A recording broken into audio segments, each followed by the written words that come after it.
ایک صحابی تھے سیدنا ابو موسیٰ اشعری رضی اللہ تعالیٰ عنہ، بہت ہی خوبصورت لہجے میں اور آواز میں قرآن کی تلاوت کیا کرتے تھے۔ جناب نبی کریم صلی اللہ علیہ وسلم کبھی کبھی ابو موسیٰ اشعری رضی اللہ تعالیٰ عنہ کو فرمایا کرتے کہ آپ مجھے قرآن سنائیں۔ کتنے بڑی ان کی قسمت ہے کہ خود جناب نبی کریم صلی اللہ علیہ وسلم فرمایا کرتے کہ آپ مجھے قرآن سنائیں، اور جب حضرت ابو موسیٰ اشعری قرآن سنایا کرتے تو جناب نبی کریم صلی اللہ علیہ وسلم کے دل پر اس کا اثر ہوتا۔ یہ سیدنا ابو موسیٰ اشعری رضی اللہ تعالیٰ عنہ سے ایک مرتبہ فرمایا کہ اے ابو موسیٰ، تجھے لحن داؤد میں سے اللہ نے حصہ عطا فرمایا ہے۔ جس لذت اور خوبصورتی سے حضرت داؤد علیہ السلام اللہ کا ذکر کرتے تھے، اسی کا ایک حصہ اللہ نے تجھے عطا فرمایا ہے۔ یہ کہاوت بن گئی، ضرب المثل بن گئی کہ فلاں شخص اس طرح اللہ کا ذکر کرتا ہے جیسے کہ لحن داؤدی ہو، جس طرح حضرت داؤد علیہ السلام اللہ کا ذکر کیا کرتے ہیں۔ تو ذکر یہ بہت بڑی نعمت ہے، اور جس انسان کو اللہ نے ذکر میں لذت عطا فرما دی، پھر اس کی دنیا میں، اور بعض علماء نے تو فرمایا آخرت کی بھی کوئی نعمت اس کے برابر نہیں ہے۔ جس کو اللہ نے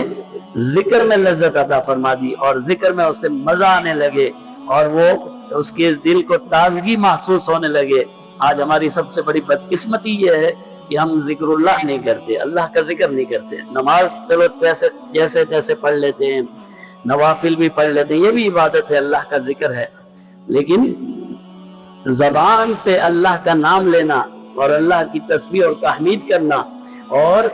اللہ کی حمد اور ثنا کے لیے اپنے زبان کو استعمال کرنا، اس کی ایک الگ ہی لذت ہے۔ اس کے اندر اللہ نے ایک بے مثال لذت رکھی ہے، لیکن ہماری بدقسمتی یہ ہے کہ ہم اللہ کے ذکر سے غافل ہیں۔ ہم تو اتنا بھی نہیں کر سکتے، اللہ معاف فرمائے۔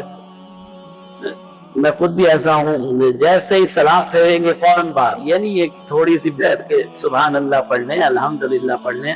اللہ اکبر پڑھ لیں، لا الہ الا اللہ پڑھ لیں، نہیں، ایسے نماز کے بعد بھاگتے ہیں مسجد سے جیسے پتہ نہیں کیا کوئی آفت اور مصیبت آ گئی ہے، نعوذ باللہ۔ تو اللہ کے ذکر میں ایک لذت ہے، ایک خوبی ہے۔ اور پھر سیدنا داؤد علیہ السلام کو جو اللہ نے لذت عطا فرمائی، وہ بڑھتے بڑھتے ایک معجزہ بن گئی، ایک معجزے میں تبدیل ہو گئی۔ اور وہ معجزہ یہ تھا کہ اللہ رب العزت فرماتے ہیں ہم نے پہاڑوں کو اور ہم نے پرندوں کو یہ حکم ارشاد فرمایا کہ جب حضرت داؤد اللہ کا ذکر کرے تو وہ ذکر میں ان کے ساتھ شامل ہو جاؤ۔ یا جبال اوبی معہ والطیر، ہم نے کہا اے پہاڑوں اور اے پرندوں، تم بھی اس کی اطاعت اور فرما برداری کرو، جب وہ اللہ کا ذکر کرے تم اس کے ساتھ شریک ہو جاؤ۔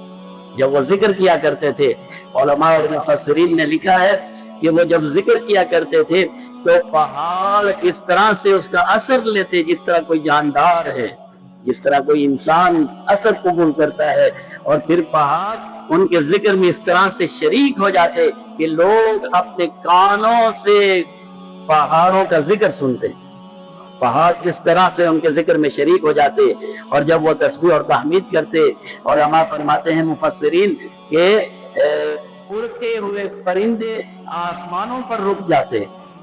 آسمانوں پر نہیں، یہ خلا پہ رک جاتے، فضا میں رک جاتے اور ان پر سایہ کر دیتے، اور پرندے وہیں ایسے ہو جاتے جیسے بے حس اور بے جان ہو گئے، اور سیدنا داؤد علیہ السلام کے ذکر میں ان کے ساتھ شریک ہو جاتے۔